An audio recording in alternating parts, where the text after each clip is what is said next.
Yes, and we get to the Bitcoin chart. I'm a big hater of technical analysis, but we're in a bear market. We're bored. This is some good. It makes for some good content to digest. So, Yes. RH Max, what is your take on the charts?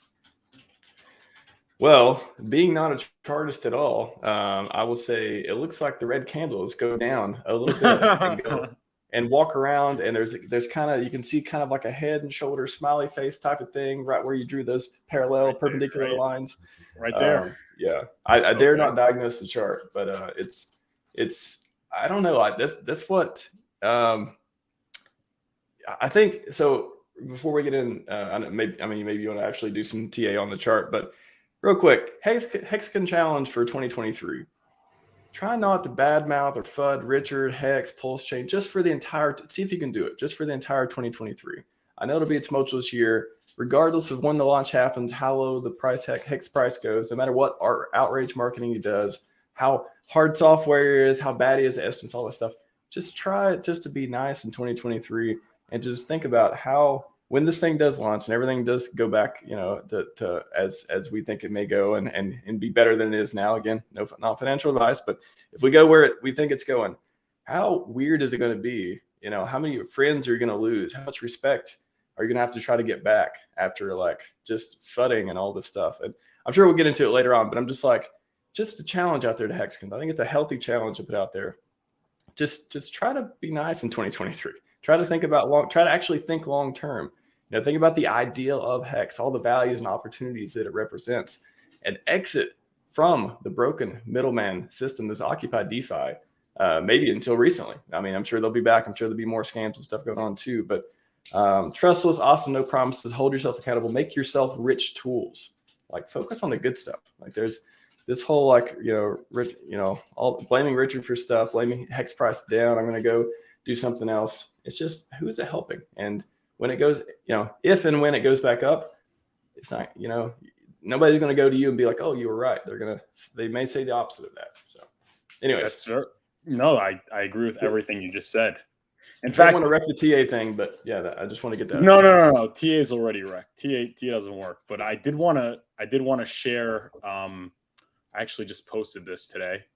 And since you just said those wise words, I figured, why not share this video I just actually posted, and then I'll have your reaction. Let me see. Share screen. Now I got to share the Chrome tab because I need the. Okay, here we go. Charles Hoskinson outraged. There is a lot of good news to look forward to, and people are getting lost in narratives when we're in a bear market, bro. Like, bear market, bro. Like, everything's down. Is it? And I spoke about this before. It's like Cardano is in its second cycle, down probably 94% right now, 93%. Is Charles Hoskinson outrage marketing? It's not outrage marketing. Does Charles Hoskinson have a imminent pulsechain launch that's delayed, and people are even questioning whether it's going to happen or not?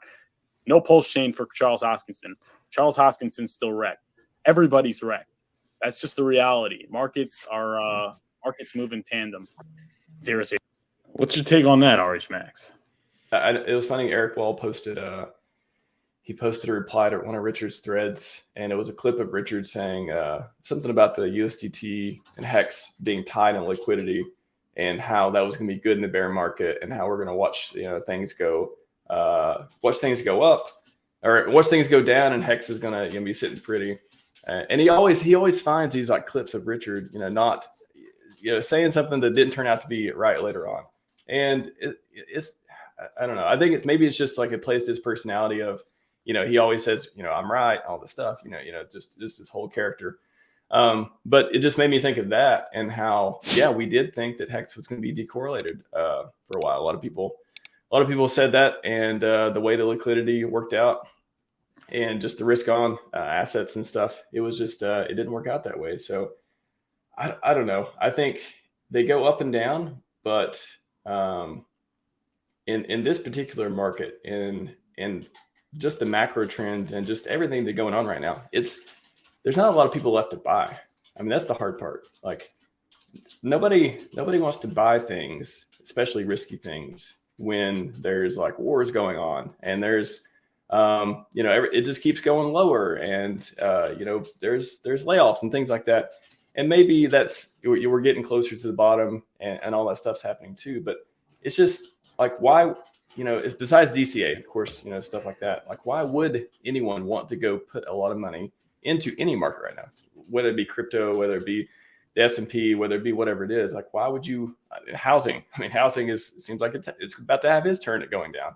So there's just not a lot of reasons to be like, okay, this is the time where I want to buy, because everyone else is buying. That's what, like, the general attitude of, like, when you want to buy an asset is, oh, you look around, okay, other people are buying it, the price looks like it's going up, I want to buy it too, which is obviously the classical mistake in investing. Like, you don't want to buy on the way up, and then you're may not have that much runway before it goes back down. You want to buy when there's blood in the streets, right? Warren Buffett.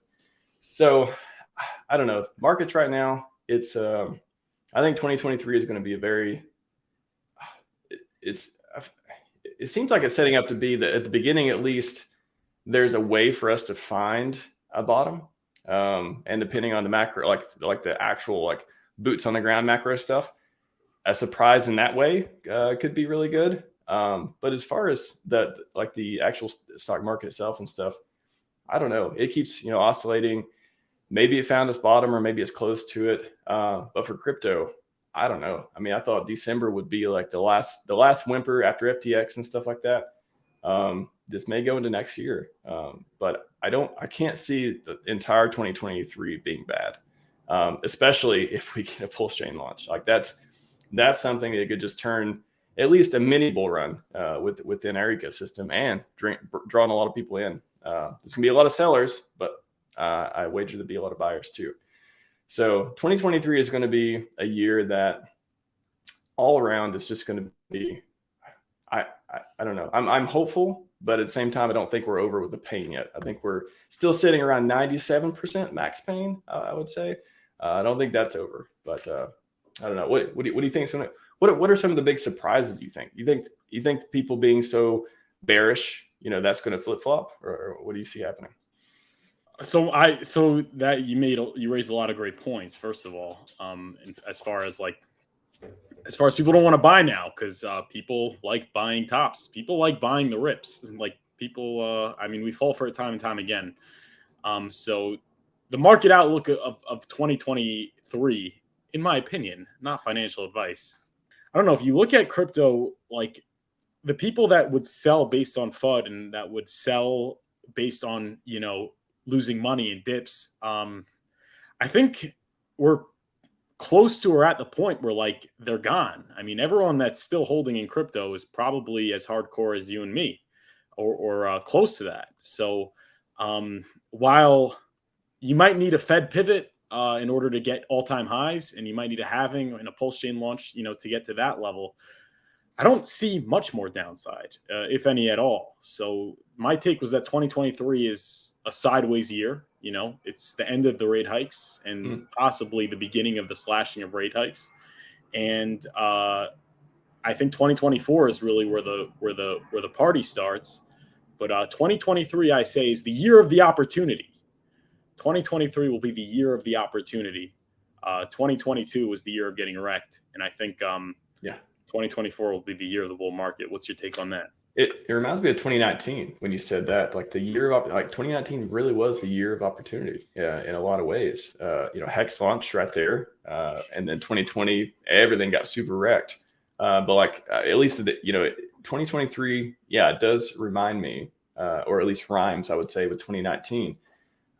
Just because everything is setting up that way. 2019 was pretty sideways. 2018 there was some ups and downs, a lot of sideways. 2017, of course, we know that was a year of wrecked, analogous to this past year.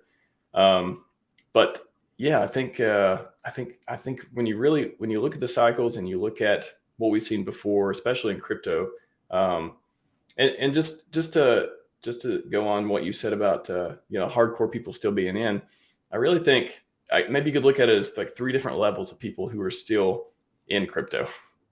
Or at least maybe you could look at this as a staker analogy too. but it's like the hardcore people who are happy or dissatisfied or like content, disciplined, all that stuff. And then you have the hardcore people who are just like, I'm going to take a break. I can't deal with this right now.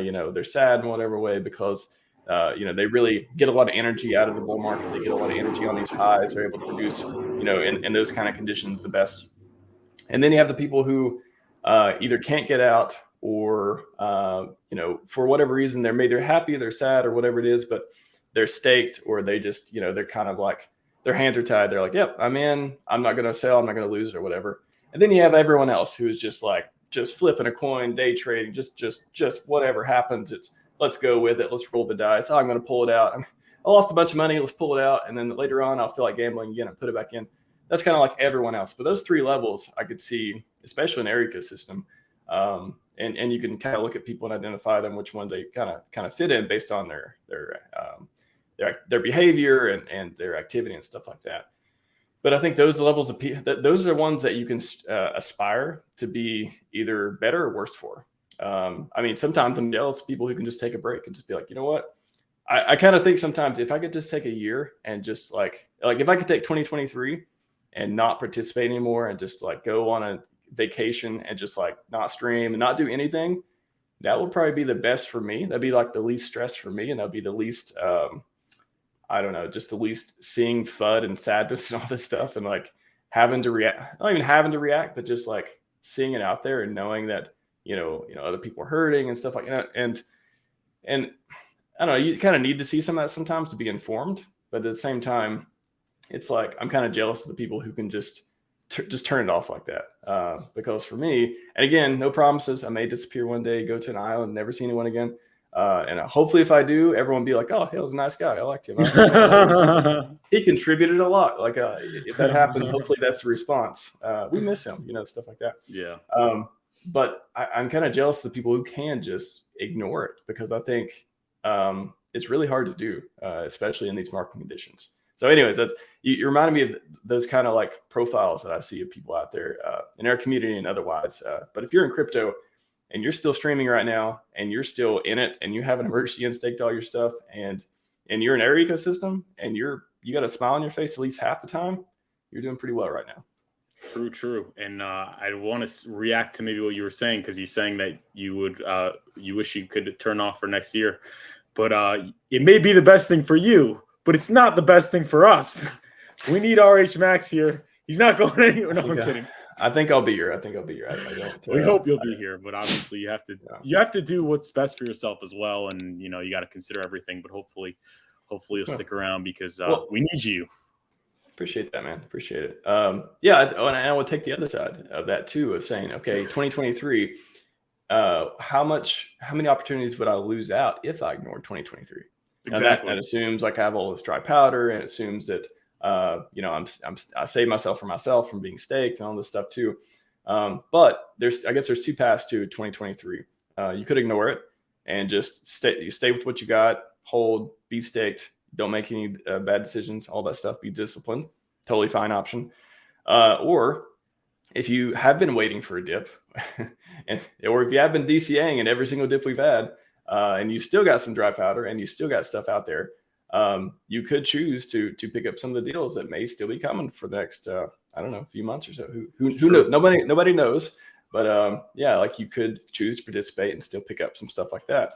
I think at this point, if you've been participating in the market for the last 8, 9, 10 months or so, after you really started seeing things go down, you may be tired of DCAing. You may be tired of keeping your drop powder on the side. You may have already pulled the trigger once you saw HEX near a penny or 2 cents and all the stuff like it, 3 cents, 4 cents, all those.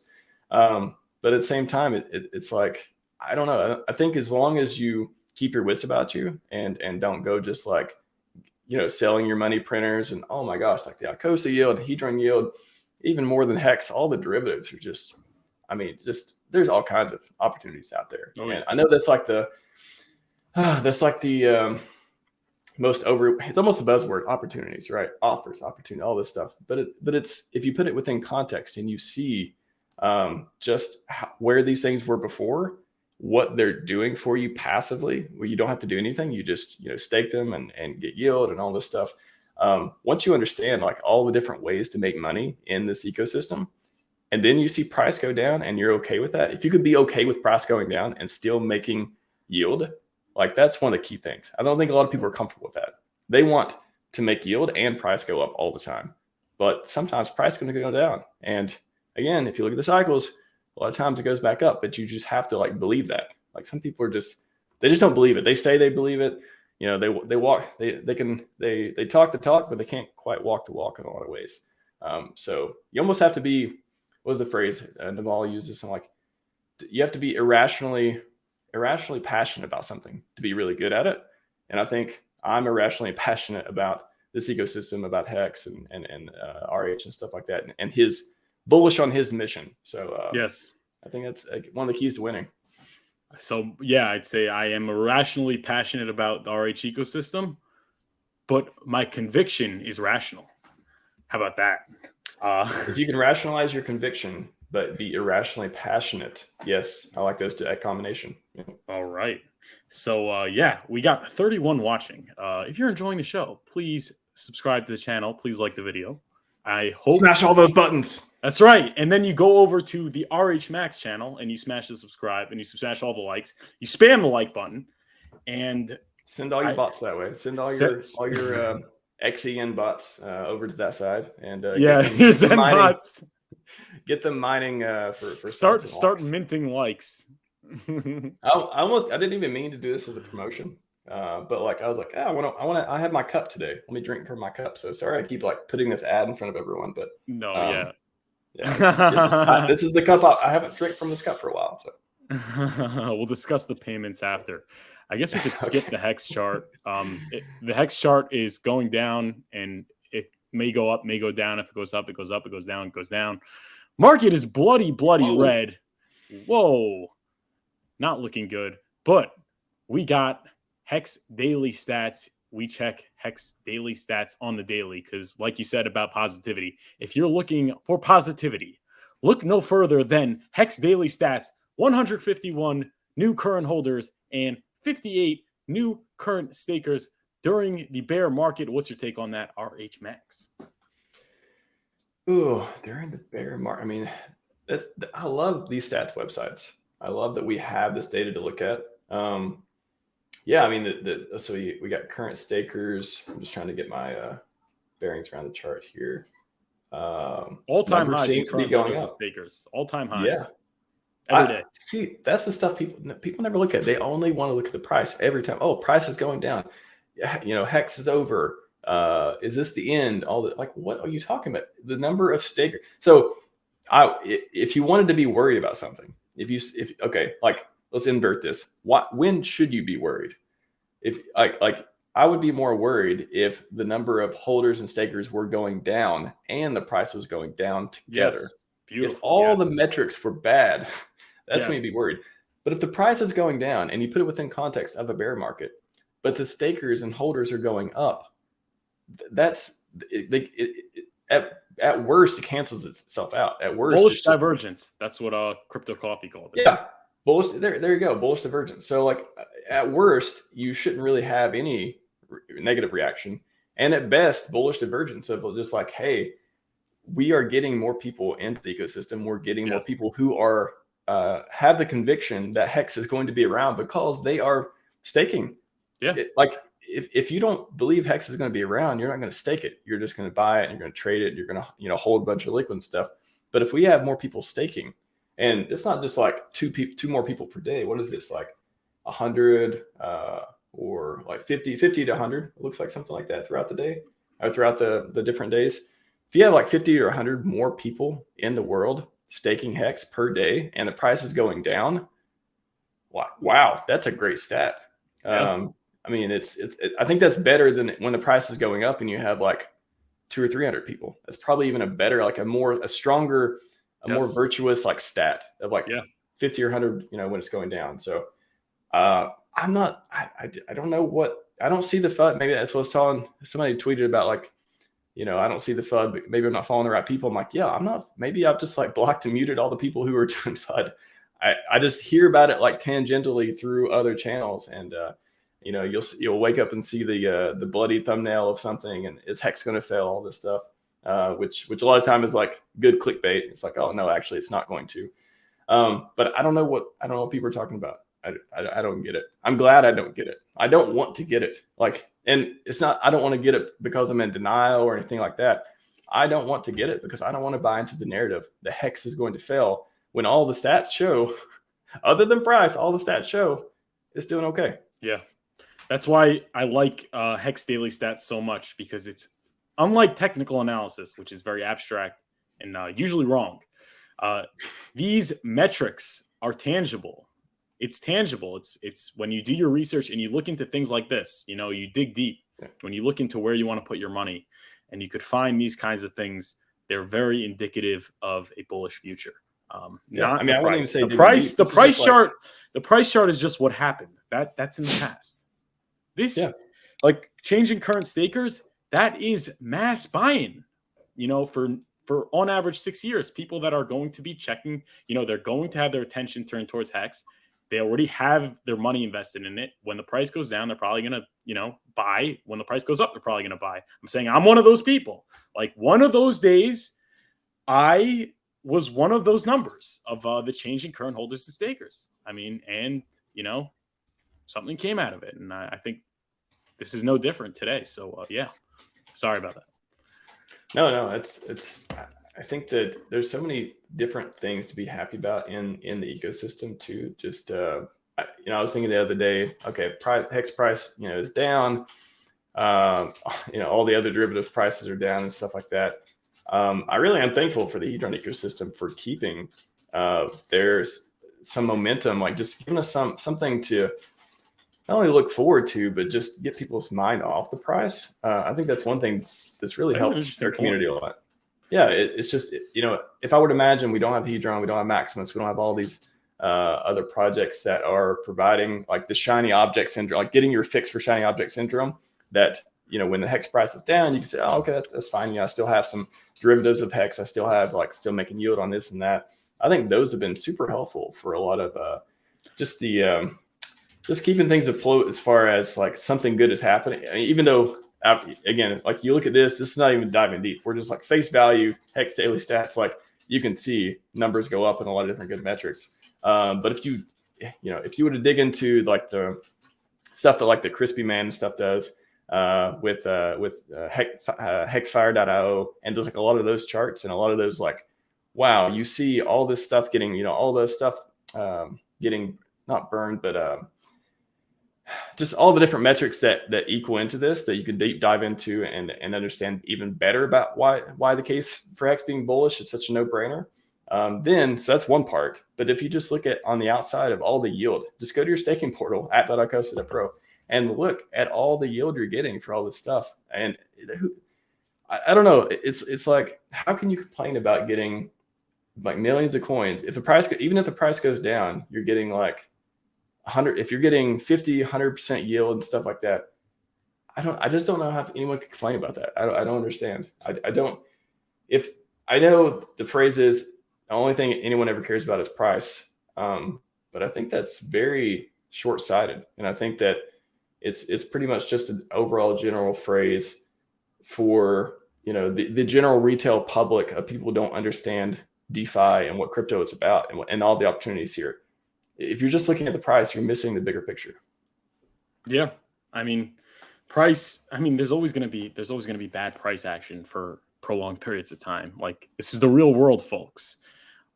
This is the real world.